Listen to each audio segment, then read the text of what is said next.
సద్గురువు శ్రీకృష్ణదేవరాయలు మరియు తెనాలి రామలింగ కవి మధ్య జరిగినటువంటి ఒక హాస్య సన్నివేశాన్ని గురించి తెలియజేస్తూ చెప్పిన కథ ఇది. ఈ కథలో తెనాలి రామలింగ కవి శ్రీకృష్ణదేవరాయల వారిని నవ్వించాలి. అలా నవ్వించకపోతే అతనికి శిక్ష పడుతుంది. రెండవ సందర్భంలో తెనాలి రామలింగ కవి చిన్నపిల్లలను ఓదార్చడం మరియు వారి కోరికలను తీర్చడం చాలా కష్టమైన పని అని శ్రీకృష్ణదేవరాయల వారికి నిరూపించాలి. అలా చేయకుంటే శిక్ష పడుతుంది. కాళీమాత భక్తుని యొక్క హాస్య కథను ఈ కాళిస్తుడు చెప్తున్నాడు, వినండి. మేక మేక మేక మేక మేక మేక మేక తోక తోక మేక మేక తోక తోక మేక మేక తోక తోక మేక తోకకు మేక.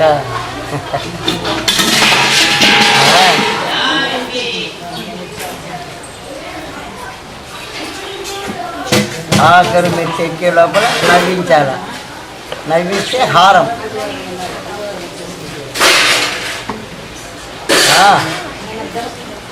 ఈ రాజులకి ఎప్పుడు కోపం వస్తుందో, ఎప్పుడు దండలు వేస్తారో, ఎప్పుడు కోడాలు చూపిస్తారో నాకెందుకులే. నా వంతు వచ్చిందా? సరే, వాళ్ళు చెప్పిందంతా నీకు నవ్వు రానిలే. అది చెప్తా. అక్కడ చెప్పింది ఉండవా? సరే, ఆ మెట్టు మీద అడుగు పెట్టక ముందు నవ్వకపోతే మీ అమ్మకు నువ్వు పుట్టలేదు రాజా. నవ్వేసినట్టు ఇట్టిన దానికి పెద్ద హారం అయిపోతాడు ఇప్పుడు. వెయ్యి వెయ్యి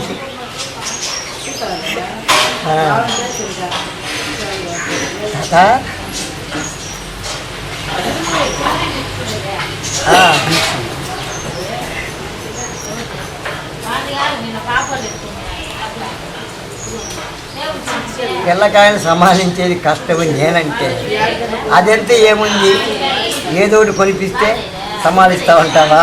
సరే తాత, నేను మనవడి పాత్ర చేస్తాను, నువ్వు తాత పాత్ర ఎత్తి.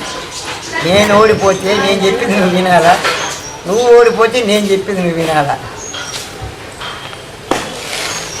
సరే, మనవడి పాత్ర. ఈ దెబ్బతో రామలింగుడు లింగడే.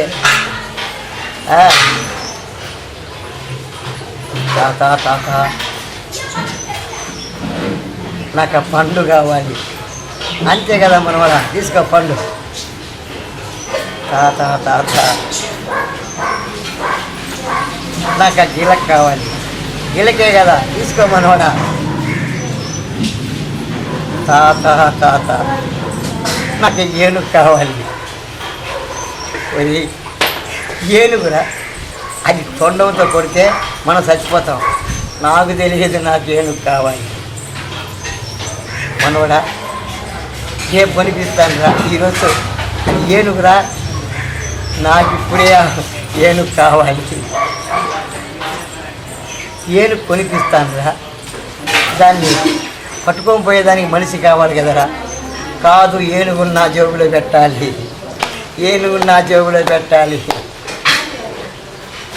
ఏనుగేంది వీడి జేబులో పెట్టడం ఏంది? ఒరే రామలింగ, నేనే ఓడిపోయాను రా, నన్ను వదిలేయరా నాయన. అయ్యగారికి సరిపోయింది.